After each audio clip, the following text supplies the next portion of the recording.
Bonjour à tous, ici Digital Nomad, j'espère que vous allez tous bien. Aujourd'hui on se retrouve pour une nouvelle vidéo concernant la définition d'un digital nomade et comment y parvenir. Vous avez été nombreux à me demander en commentaire ce qu'est réellement un digital nomade. Donc pour faire simple, un digital nomade, ça va être quelqu'un qui va travailler sur internet, qui va avoir des business qui génèrent des revenus, bien entendu, sur internet. De là, à partir du moment où vous avez un business qui vous génère des revenus, vous êtes libre d'aller où vous voulez.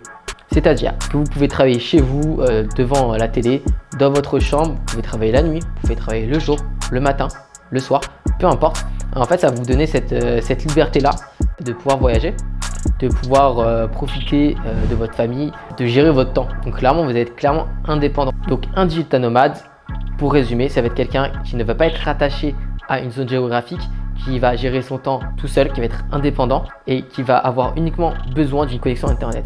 Il faut savoir qu'aujourd'hui, 90% de la planète a internet. C'est-à-dire que si vous allez en Asie, dans une petite île, et je dis ça parce que je l'ai fait, dans une petite île au fin fond de la Thaïlande, eh bien vous avez internet. Clairement, je suis en train de vous dire que vous pouvez travailler en Thaïlande au soleil avec des plages paradisiaques quand vous voulez. C'est vraiment une chance de pouvoir faire ça. J'entends beaucoup parler sur internet qu'être un digital nomade c'est compliqué, ça comporte beaucoup de risques. Je ne suis clairement pas d'accord avec ça. Quand vous êtes digital nomade, généralement, par mesure de sécurité, vous avez plusieurs types de business. Ce fait, si un business ne fonctionne plus pour X raisons, vous avez quand même plusieurs business à côté qui comblent le premier business qui n'a pas marché. Moi, par exemple, aujourd'hui, j'ai plusieurs types de business qui tournent. J'ai des business en crypto-monnaie, donc sur le long terme. J'ai des business en e-commerce, comme vous devez le savoir, j'avais commencé en dropshipping, sur Amazon, sur plusieurs types de marketplace. J'ai monté ma marque et j'ai également des investissements de sécurité dans l'immobilier.